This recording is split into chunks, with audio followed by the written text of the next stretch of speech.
Kalau setelah 1 bulan atau 2 bulan baru dapat pekerjaan, nah bagaimana? Izin kerjanya 12 bulan, di bulan kedua atau bulan ketiga baru mulai bekerja. Berarti nanti ketika work permit-nya selesai, itu kita baru bekerja sekitar 9 atau 10 bulan, ya kan?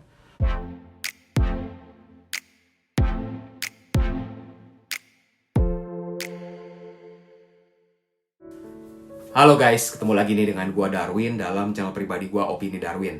Apa kabar kalian semua? Semoga kalian semua dalam keadaan sehat-sehat semua ya. Dan dalam video kali ini gua akan menjawab pertanyaan salah satu subscriber berkaitan dengan jangka waktu kuliah. Pertanyaannya dia ialah, dia ingin kuliah ke Kanada untuk mendapatkan PR. Dia bingung, kuliahnya itu lebih baik yang 1 tahun atau 2 tahun. Oke, mungkin hal ini sudah sering dibahas di video-video sebelumnya atau banyak di antara teman-teman yang sudah cukup mengerti hal ini, tapi nggak apa-apa ya. Kita coba jelaskan sekali lagi dengan bahasa yang sederhana, dengan metode yang sama seperti slogan gua, keep it simple gitu ya. Coba kita sederhanakan agar teman kita ini lebih mudah mencernanya. Nah, jika kalian merasa video ini bermanfaat, jangan lupa ya untuk subscribe, like, and comment, dan bantu share. Dan juga disclaimer sekali lagi bahwa gue bukan agen tenaga kerja, agen imigrasi, ataupun agen edukasi. Gue pun bisa melakukan kesalahan. Jika ada kesalahan, tolong tulis di komentar di bawah ini ya, oke? Ada beberapa hal yang kita mesti perjelas dulu. Yang pertama itu ingat bahwa kuliah ke Kanada itu tidak menjamin kalian akan mendapatkan PR. Kuliah ke Kanada itu untuk memboost atau meningkatkan poin express entry kalian ya. Jadi backgroundnya seperti yang gue pernah jelaskan di video-video sebelumnya. Semenjak 2015, pemerintah Kanada mengubah skema untuk apply PR dengan ada yang namanya Express Entry. Di Express Entry itu, poin-poin kita ya, faktornya terdiri dari umur, edukasi, kemampuan bahasa Inggris, pengalaman kerja. Nah, itu ditanding dengan aplikan-aplikan lain dari seluruh dunia. Nah, kalau dengan poin yang ada, misalkan kita hanya S1-nya Indonesia, pengalaman kerjanya di Indonesia, itu poinnya nggak akan bisa menandingi dengan aplikan-aplikan yang lainnya. Karena mereka mempunyai profil yang tinggi-tinggi sehingga poinnya tinggi-tinggi. Nah, untuk kalian bisa terseleksi, untuk bisa menyaingi mereka itu berat. Makanya saat ini jalur yang paling ramai untuk apply PR itu lewat jalur kuliah.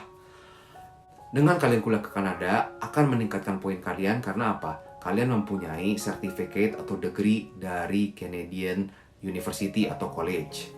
Yang kedua, setelah kuliah, kalian kan biasa akan bekerja tuh ya, dapat yang namanya PGWP atau Postgraduate Working Permit.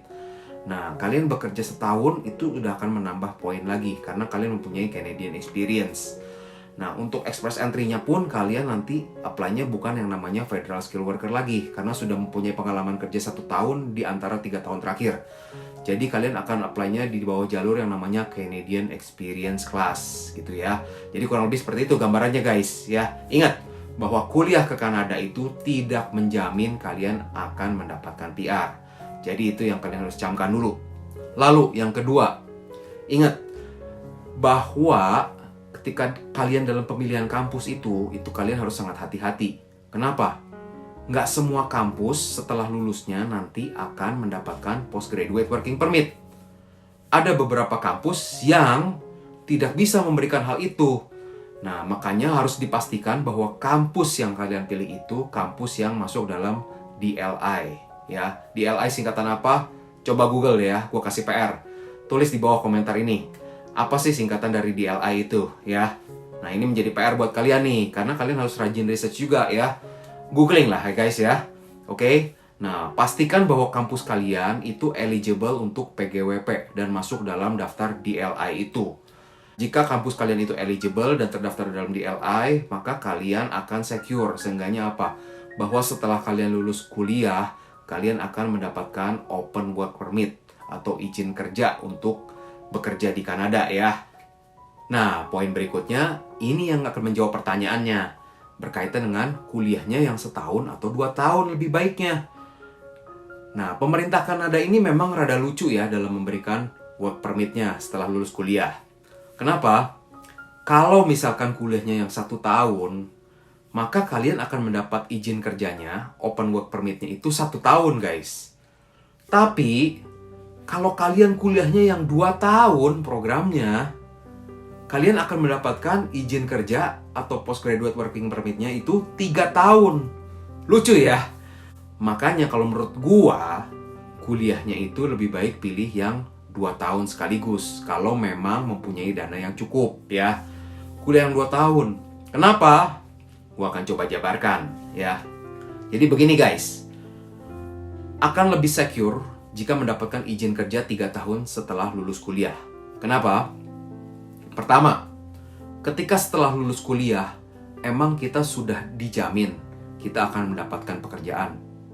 Enggak kan? Kita harus lamar-lamar. Ya memang tiap orang mempunyai ibaratnya luck-nya tersendiri ya, keuntungannya tersendiri. Ada yang baru lamar beberapa kali diterima. Ada lamar yang berbulan-bulan baru diterima.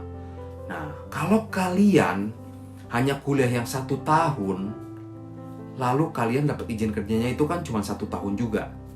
Sedangkan untuk apply PR nanti, itu kalian harus sudah ada minimal 1 tahun pekerjaan. Kalau everything is lancar. Maksudnya itu setelah lulus kuliah ya tak gitu ya. Hari pertama open work permit langsung dapat pekerjaan. Kalau setelah 1 bulan atau 2 bulan baru dapat pekerjaan, nah bagaimana? Izin kerjanya 12 bulan, di bulan kedua atau bulan ketiga baru mulai bekerja. Berarti nanti ketika work permitnya selesai, itu kita baru bekerja sekitar 9 atau 10 bulan, ya kan? Nah jadinya belum memenuhi untuk Canadian Experience Class tuh, ya kan? Nah, itu menjadi kendalanya guys. Nah, lalu berikutnya itu berkaitan dengan izin kerjanya tadi 12 bulan, di bulan kedua atau bulan ketiga baru dapat pekerjaan, di bulan ke-12 berarti belum setahun, work permit kita sudah habis. Nah, apakah employee mau sponsorin kita? Belum tentu semua employee mau sponsorin kita.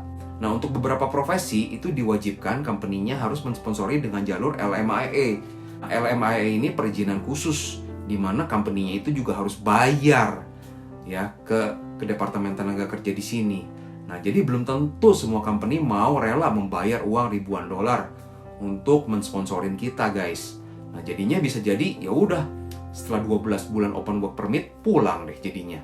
Karena izin kerja kita sudah habis.